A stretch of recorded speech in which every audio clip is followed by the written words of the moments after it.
Dove Award winning, Grammy Award winning, chart topping Kirk Franklin is in the news yet again. He's in the news debating TBN and the Dove Awards, where they have censored his speech for a second year in a row as he talked about Black Lives Matter.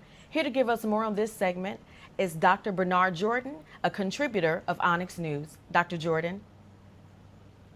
Wow. Listen, when I saw this, I was shocked.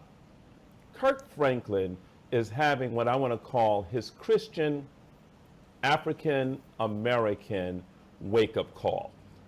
Listen, Christian African American Negro call.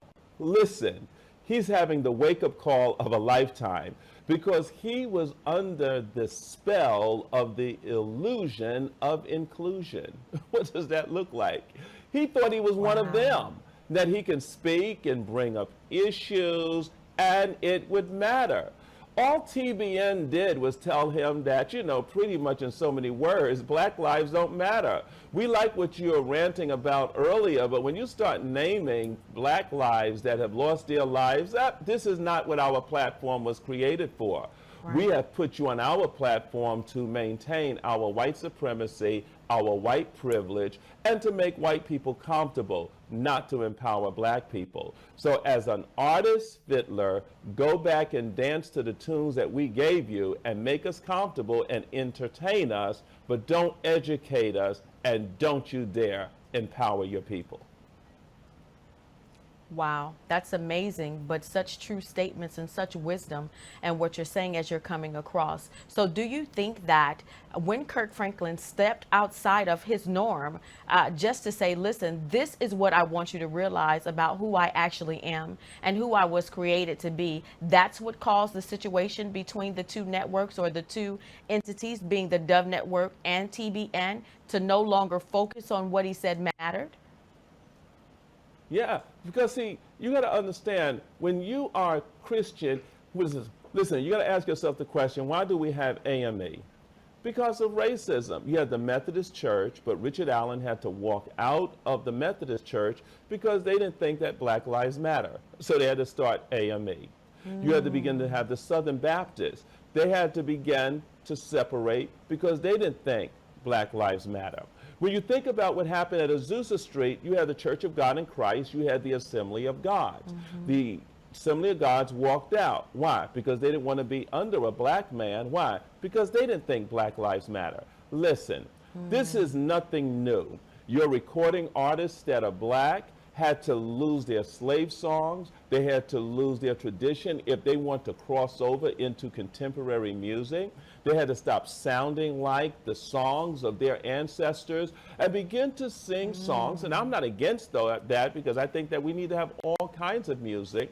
But then they lose a part of the authenticity of their soul.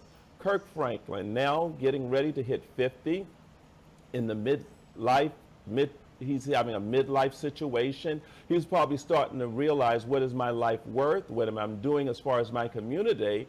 And they begin to say, no way, Jose, you don't get to do that. We paid you to begin to keep us in the privileged seat, not to empower your people. You don't have a voice. He did it in 2016. He gave him a little slap on the wrist. They apologized like they normally know how to do so well, apologize. But when it comes to action, they don't know how to yield that. 2019 comes up. Here it is again. Kirk Franklin having a Negro wake-up call. You're a Black man in America. You don't get to empower until you have your own network and your own platform. What he needs to be doing is not boycotting TBN. He needs to be looking at how many Black Christian networks has he supported and how many shows have he gone on. Wow. What I would say to Kirk Franklin at the end of this is just simply continue to use your voice to speak to situations that never get precedence, that never matter to us as Black people. But at the same time, remember, when they stop you, you always have another audience and another platform that you can go to speak to. All it takes is one. We love you, Kirk Franklin, for what you're doing and what you're doing. But yet, continue to find other ways to speak to, because Black lives do matter. And thank you, as always, Dr. Jordan, for being a great contributor and reporting great news here on Onyx.